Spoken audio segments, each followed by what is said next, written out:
Indeks harga saham gabungan atau IHSG terpuruk di pekan pertama tahun 2023, bahkan yang terburuk di antara bursa utama dunia. Nah, secara year to date hingga 6 Januari tahun 2023, investor asing mencatatkan net sell di IHSG sebesar 2,18 triliun rupiah. Hal ini berbanding terbalik dengan pasar obligasi Indonesia, di mana investor asing terlihat mencatatkan net buy sebesar 6,67 triliun hingga 5 Januari tahun 2023. Di sisi lain, para pejabat The Fed mengutarakan komitmennya untuk terus berfokus pada pengendalian tingkat inflasi di Amerika Serikat, sehingga diperkirakan terjadi kenaikan tingkat suku bunga acuan sampai semester 1 tahun 2023. Nah, hal ini tertulis dalam risalah dari pertemuan terakhir Federal Reserve. Dengan kondisi ekonomi yang seperti ini, bagaimana kira-kira outlook tahun 2023 dan berapa perkiraan nilai wajar untuk IHSG dan juga obligasi?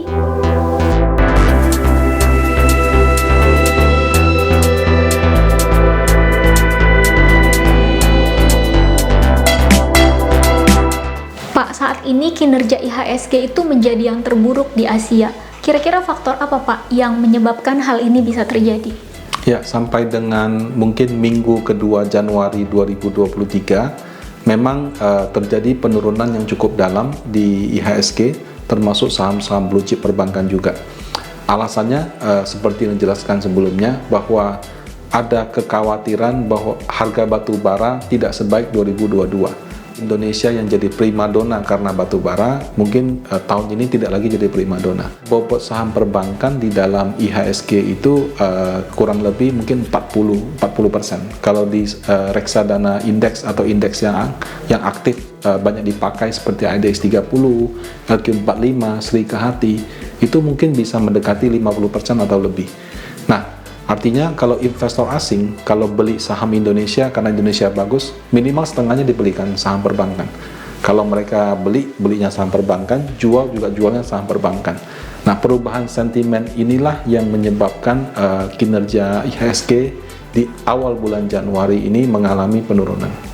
Pak, asing kan dari bulan Desember sampai awal Januari itu net sell di sahamnya, Pak. Tapi kita lihat asing justru melakukan net buy di obligasi. Sementara view suku bunga sampai semester 1 di 2023 ini masih akan naik.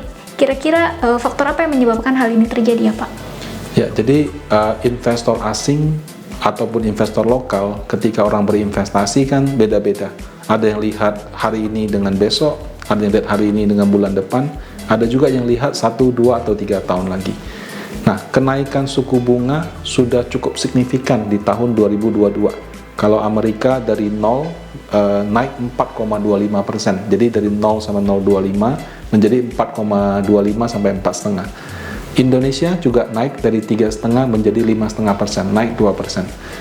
Nah, kalau di Indonesia kita punya suku bunga sudah di atas angka inflasi, ya di atas sama dengan inflasi total di bulan Desember, lebih tinggi dibandingkan inflasi inti di bulan Desember yang 3,3%.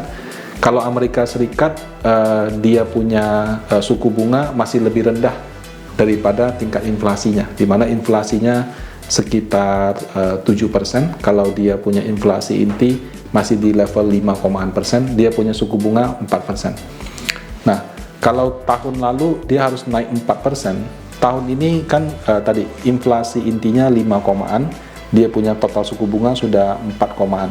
Jadi kalaupun naik ya paling sekitar 0,75 sampai 1%, karena inflasi intinya juga terus menurun. Nah, berbeda dengan 2022, dia tidak perlu naikkan ekstrim 4% lagi. Kalau Indonesia malah sebenarnya tidak perlu naik lagi. Kenapa? Karena kita punya kita punya suku bunga sudah di atas inflasi. Bahkan bukan tidak mungkin kalau misalkan Amerika Serikat sudah berhenti naik, kemudian setelah bertahan beberapa saat akhirnya dia harus turun karena kondisi resesi, Indonesia itu bisa turunkan suku bunga lebih signifikan. Mungkin akan ada sebagian investor yang melihat bahwa ada kemungkinan suku bunga akan turun, mungkin baru di semester 2, mungkin juga tahun depan 2024, maka valuasi obligasi yang sekarang menjadi menarik, sehingga mereka berbondong-bondong masuk ke obligasi pemerintah. Pak, dengan kondisi yang seperti ini, kira-kira bagaimana outlook pasar modal di tahun 2023? Dan dari Panin Asset Management, berapa perkiraan nilai wajar untuk IHSG dan obligasi di tahun 2023, Pak? Ya, jadi penurunan IHSG di awal tahun ini karena perubahan sentimen.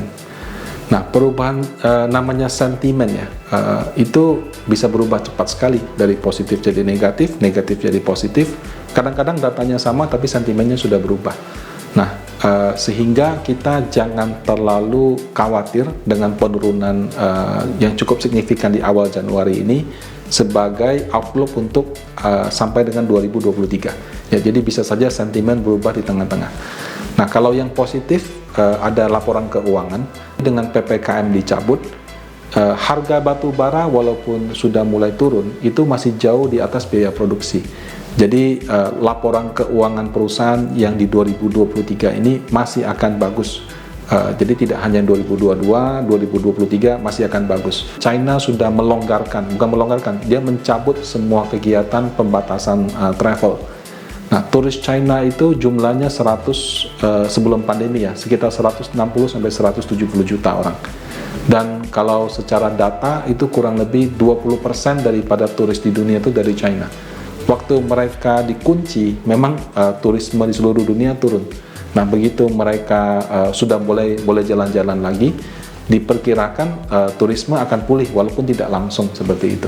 Nah, itu akan mengurangi efek resesi global, karena kalau ada aktivitas ekonomi kan resesinya nggak terlalu parah. Resesi yang terjadi di Amerika Serikat, di Eropa, karena inflasi yang tinggi, karena mereka punya bunga KPR terlalu tinggi, orang tidak sanggup ambil KPR baru, mungkin saja akan mempercepat penurunan suku bunga.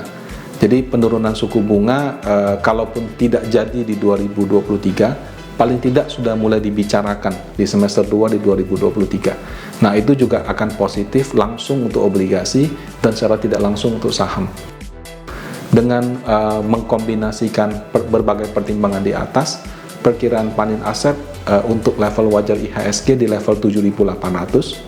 Untuk obligasi negara, kami memperkirakan yield yang wajar akan turun dari level awal tahun sekitar 7% menjadi 6,25 sampai 6,5%. Nah, penurunan ini mungkin kira-kira ya setara dengan kenaikan 6 sampai dengan 8% di reksadana pendapatan tetap.